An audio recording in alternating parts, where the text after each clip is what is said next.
আজকের গল্প হৈমন্তী। হৈমন্তী যখন বিধবা হয় তখন তার ছেলে সুমিতের বয়স 12। হৈমন্তীর স্বামী শেখরের মৃত্যুর 5 বছরের মধ্যেই শ্বশুর ও শাশুড়ি গত হলেন। শেখরের মৃত্যুর পর হৈমন্তীর ফ্যামিলি পেনশন আর শ্বশুরের পেনশনের টাকায় সংসারটা মোটামুটি চলেই যাচ্ছিল। কিন্তু শ্বশুরমশাই চলে যাওয়ার পর হৈমন্তী সেলাই করে আর পেনশনের সংসারটা চালাতো। নবদ্বীপের একটি স্কুলে সুমিত ভর্তি হয়। নবদ্বীপ থেকেই ও মাধ্যমিক উচ্চ মাধ্যমিক পাশ করে।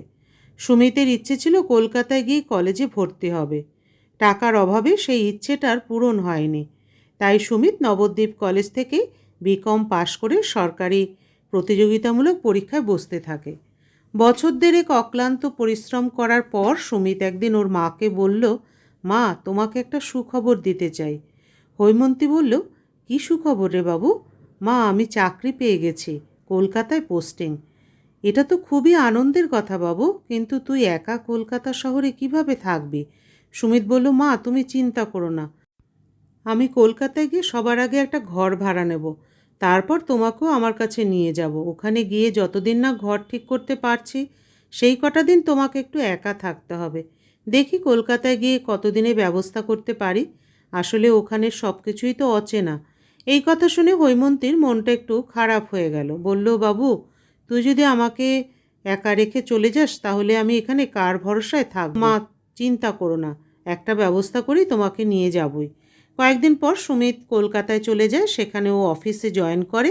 অফিস থেকে এসেই ঘর খুঁজতে বেরোতো।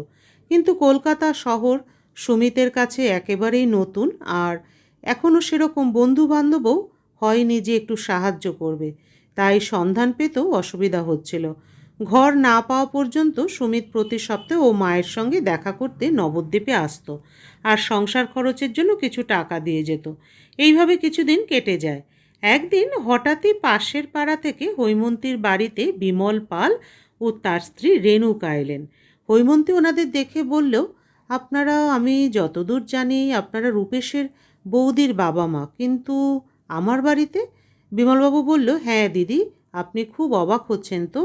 আর অবাক হওয়ারই কথা। আসলে আমরা আপনার ছেলেকে দেখেছি, আর রূপেশ আপনার ছেলের খুব ভালো বন্ধু। তাছাড়া আমাদের জামাই মানে রূপেশের দাদা হিতেশও সুমিতের খুব প্রশংসা করে।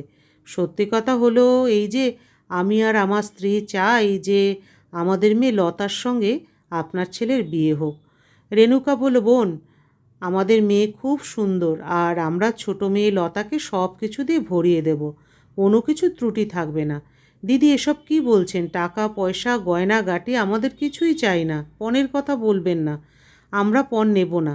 আর আপনারা ধনী মানুষ, আর আমরা তো ছাপোষা মধ্যবিত্ত মানুষ, আমাদের মধ্যে কিভাবে মিল হবে? হৈমন্তীর এই কথা শুনে বিমলবাবু উত্তর দিল, দিদি, আপনি চিন্তা করবেন না, এখানে আসার আগে আমরা আপনার সম্বন্ধে সব খোঁজখবর নিয়েই এসেছি। আমাদের আপনার ছেলে খুবই পছন্দ হয়েছে, আপনি আর না করবেন না। সুমিত আসলে ওর সঙ্গে কথা বলে মা আর ছেলে লতাকে দেখতে যায়। মেয়েটিকে ওদের ভালো লাগে। একটা শুভ দিন দেখে দুজনের বিয়ে হয়ে যায়। বিয়ের পরে লতা বউ হয়ে ঘরে আসে। কয়েকদিন গ্রামে থাকার পর সুমিত আবার তার চাকরির জন্য কলকাতায় ফিরে যাওয়ার প্রস্তুতি নেয়। লতা বলল, আমি তোমাকে ছাড়া থাকতে পারবো না, আমাকে কলকাতায় নিয়ে চলো। সুমিত বলল, তুমি কিছুদিন মায়ের সঙ্গে থাকো, তারপর আমি তোমাদের দুজনকেই শহরে নিয়ে যাব।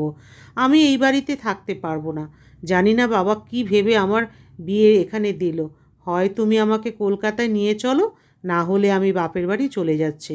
তখন হৈমন্তী বলল, বাবু, তুই বৌমাকে নিয়ে কলকাতায় চলে যা, আমার চিন্তা করিস না।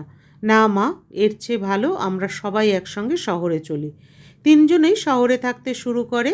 ধীরে ধীরে লতার ব্যবহার বদলে যেতে থাকে। লতা সবসময় তার শাশুড়িকে নিয়ে বিরক্ত থাকত, আর মনে মনে ভাবত কীভাবে হৈমন্তীকে সরিয়ে ফেলা যায়। একদিন হৈমন্তী সুমিতের সঙ্গে কথা বলছিল। ঠিক তখনই লতা সেখানে এসে পড়ে। লতা বলল, হ্যাঁ হ্যাঁ মা, আপনি তো খুব ভালোভাবেই আমাকে ওর চোখে খারাপ করে দিচ্ছেন। কলকাতায় আসার পর থেকেই ও আমাকে কোথাও ঘুরতেও নিয়ে যায় না, আমার সঙ্গে ভালো করে কথাও বলে না, আর এই সব কিছুর জন্য দায়ী আপনি। সুমিত বলল, লতা, তুমি কিভাবে আমার মায়ের সঙ্গে কথা বলছো? আমার ভালোবাসায় তোমার কি অভাব হয়েছে? আমি শুধুমাত্র সময়ের অভাবে তোমাকে কোথাও নিয়ে যেতে পারি না। আর মা তো সবসময় আমাকে বলে তোমাকে কোথাও নিয়ে যেতে। তাই মায়ের ওপর মিথ্যে দোষ চাপানো বন্ধ করো। এ কথা শুনে লতা আরও রেগে যায়। হৈমন্তী বলল, বৌমা রাগ করো না, আমি বাবুর সঙ্গে কথা বলছি। হৈমন্তী বলল, বাবু তুই আজ বৌমাকে কোথাও ঘুরতে নিয়ে যা, আর ও যা বলবে সব শুনবি। লতা বলল, ছেড়ে দিন মা, আপনি তো সবসময় ওকে আমার বিরুদ্ধে লাগান আর আমার সামনে ভালো সাজেন। এখন আমি কোথাও যাব না, আর যদি যেতেই হয় তাহলে আপনার অনুমতির দরকার নেই। এই কথা বলে সে নিজের ঘরে চলে যায়। লতার এই আচরণে হৈমন্তী খুব কষ্ট পায়। ওর সব আশা ভরসা ভেঙে যায়। ওদিকে সুমিতও খুবই কষ্ট পায়। পরের দিন থেকে লতা শাশুড়ি ও বরের জন্য রান্না করা বন্ধ করে দেয়। সুমিত অফিসে বেরিয়ে যাওয়ার পর ঘরের দরজা বন্ধ করে শুয়ে থাকতো, আবার কখনো বাড়ির বাইরেও চলে যেত। ঘরের সব কাজ হৈমন্তী একাই করত, আর সুমিত ফেরার 1 ঘন্টা আগেই লতা ফিরে আসতো। এইসব ব্যাপার সুমিতের একটুও জানা ছিল না। একদিন লতা এক অচেনা লোককে নিয়ে বাড়িতে আসে। লতা বলল, মা ইনি হলেন অমর কাকা। উনি বয়স্কদের তীর্থযাত্রায় নিয়ে যান। 1 মাসের যাত্রা, সব তীর্থস্থান ঘুরিয়ে দেখাবেন, আর খরচও খুব কম। আমি টাকাও জমা দিয়ে দিয়েছি। আপনি আজ বিকেলেই অমর কাকার গ্রুপের সঙ্গে রওনা দিয়ে দিন। হৈমন্তী বলল, কিন্তু বৌমা একবার বাবুকে জিজ্ঞাসা করে তো নিতে দাও। লতা বলল, না মা, আপনার ছেলে আপনাকে যেতে দেবে না, আর এমন সুযোগ বারবার আসে না, বরং আপনি এই ফাঁকে ঘুরে আসুন। হৈমন্তী লতার কথায় বিশ্বাস করে দুপুরে খাওয়া দাওয়া করে অমর লোকটির সঙ্গে রওনা দিয়ে দেয়। সন্ধ্যায় সুমিত বাড়ি ফিরে মাকে না দেখে জানতে চায়, মা কোথায়? লতা বলল, মা তো পুরী গেছে। গ্রামের অমর কাকা এসেছিল, সেই মাকে নিয়ে গেছে। সুমিত খুবই চিন্তিত হয়ে পড়ে। সে কয়েকদিন মায়ের ফেরার অপেক্ষা করে, কিন্তু মা ফিরে আসে না। তারপর ও নবদ্বীপে যায় মায়ের খোঁজ নিতে, কিন্তু মায়ের কোনো খোঁজই পাওয়া যায় না। লতা খুব খুশি থাকতে লাগলো, কারণ তার পথের কাঁটা চিরতরের জন্য সরে গিয়েছিল। ওদিকে অমর লোকটি হৈমন্তীকে অনেক দূরে নিয়ে গিয়ে এক রেলওয়ে স্টেশনে বসিয়ে রেখে চলে যায়। হৈমন্তীর কিছুই জানা ছিল না। কখন যেন ঘুমে চোখ বুজে যায়, আর খেয়ালও নেই। সকালে যখন ও জেগে ওঠে তখন দেখে সেখানে কেউ নেই। হৈমন্তী খুব ভয় পেয়ে যায়। ও রাস্তা খুঁজতে থাকে, কিন্তু কিছুই বুঝে উঠতে পারে না। ওদিকে সুমিত মায়ের জন্য ভীষণ টেনশন করতে গিয়ে অসুস্থ হয়ে পড়ে। লতা যখন তার বরের এই অবস্থা দেখল, তখন একদিন সে তার বাবার কাছে গেল। লতা বলল, বাবা, যে লোকটাকে তুমি পাঠিয়েছিলে তার থেকে খোঁজ নাও, আমার শাশুড়ি কোথায়? তাকে ছাড়া তো সুমিত অসুস্থ হয়ে পড়েছে। বিমলবাবু বলল, লতা, তোর শাশুড়িকে রেল স্টেশনে নামিয়ে দিয়ে যখন অমর ফিরছিল, সেই দিনই পথে ওর অ্যাক্সিডেন্ট হয়ে মারা যায়। তারপর থেকে আমিও অসুস্থ হয়ে পড়েছি। লতা, আমাদের এমনটা করা উচিত হয়নি। এটা শুনে লতা কান্নায় ভেঙে পড়ে। ওদিকে মায়ের শোকে সুমিতের অসুস্থতা আরও বেড়ে যায়। সুমিতের আর সুস্থ হওয়ার কোনো আশাই থাকে না। একদিন সুমিত লতার কাছে বলে, লতা, তুমি আমাকে গ্রামে নিয়ে চলো। আমি চাই আমার শেষ নিঃশ্বাস আমার নিজের বাড়িতেই পড়ুক। আমার এই শেষ ইচ্ছেটা পূরণ করে দাও। এ কথা শুনে লতা কাঁদতে কাঁদতে সুমিতকে গ্রামের বাড়িতে নিয়ে যায়। যখন ওরা বাড়িতে পৌঁছায়, লতা ঘরে ঢুকে দেখে শাশুড়ি রান্না করছে। এটা দেখে ও বিস্ময়ে স্তব্ধ হয়ে যায়। সুমিত মাকে দেখে কান্নায় ভেঙে পড়ে।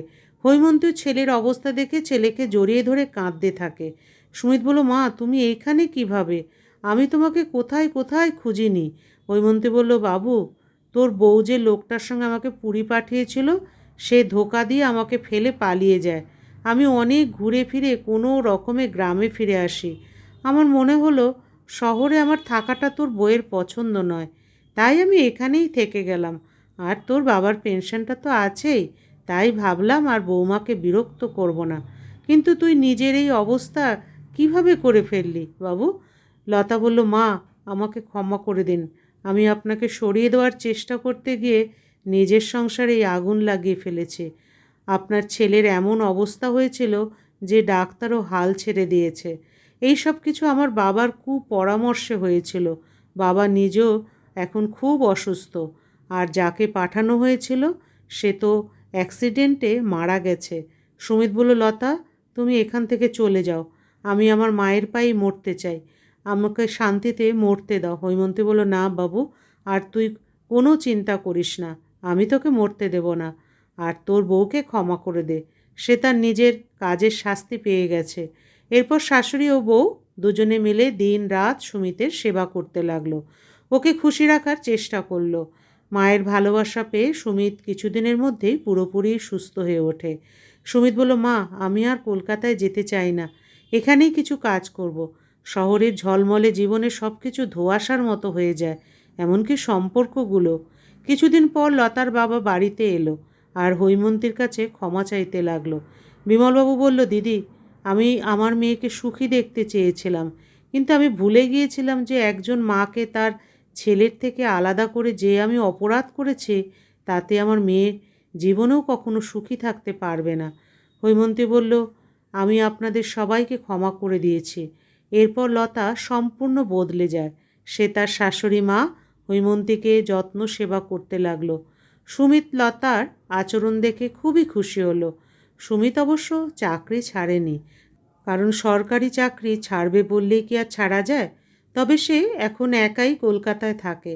প্রতি সপ্তাহে শনিবার আসে মা আর বউয়ের কাছে নবদ্বীপের গ্রামের বাড়িতে। গল্পের সমাপ্তি এখানেই। আবার দেখা হবে পরবর্তী আরেকটি গল্পের সাথে। বন্ধুরা, আপনারা খুব ভালো থাকুন এবং সুস্থ থাকুন।